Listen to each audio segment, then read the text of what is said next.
เด็กต้องหมั่นตรวจเช็คร่างกายไม่ต้องนึกอายเป็นลูกผู้ชายต้องกล้าอย่าไปตะแบงในเมื่อเรียวแรงโรยราร่างกายไม่ไหวก็ต้องอาศัยโดบยามีคู่นอนอ่อนกว่าต้องหายาบำรุงมีเมียเด็กขาวๆเล็กๆบางๆต้องคอยระวังเพราะชายต่างหวังใจมุ่งได้เมียคราวหล้านส่วนตัวผมนั้นคราวลุงต้องคอยห่วงใยเหมือนพวกป่าไม้ห่วงสูงไม่คอยช้ำเลืองเดี๋ยวเรื่องยุ่งเพราะหนุ่มต่างไม้ปองผมได้เมียเด็กตามสเปคต้องการแต่น่ารำคาญเพราะมีพวกมันคอยจ้องหนุ่มๆอิจฉามันจ้องจะมาลิ้มลองอย่ามัวแต่เมานั่งกินเหล้า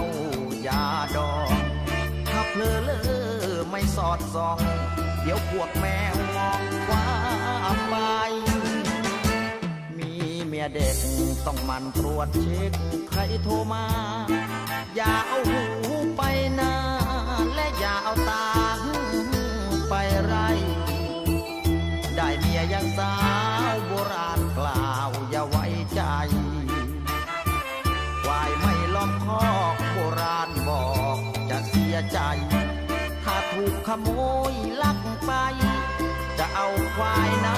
ไทยนา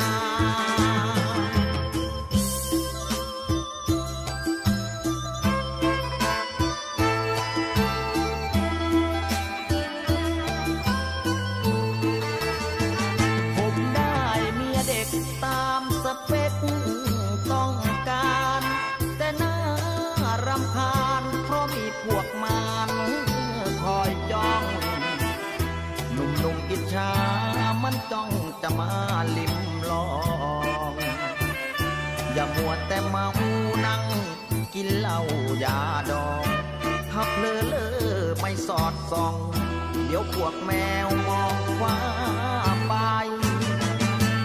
มีเมียเด็กต้องหมั่นตรวจเช็คใครโทรมาอย่าเอาหูไปหน้าและอย่าเอาตาไปไรได้เมียยังสาวโบราณกล่าวอย่าไว้ใจควายไม่ล้อมคอกโบราณบอกจะเสียใจถ้าถูกขโมยลักไปจะเอาควายในไทยนา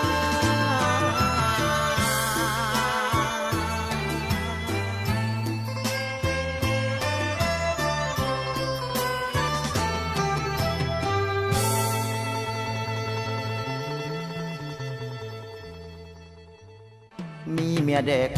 ต้องหมั่นตรวจเช็คใครโทรมาอย่าเอาหูไปหน้าและอย่าเอาตาไปไรได้เมียยังสาวโบราณกล่าวอย่าไว้ใจควายไม่ล้อมคอกโบราณบอกจะเสียใจถ้าถูกขโมยลักไป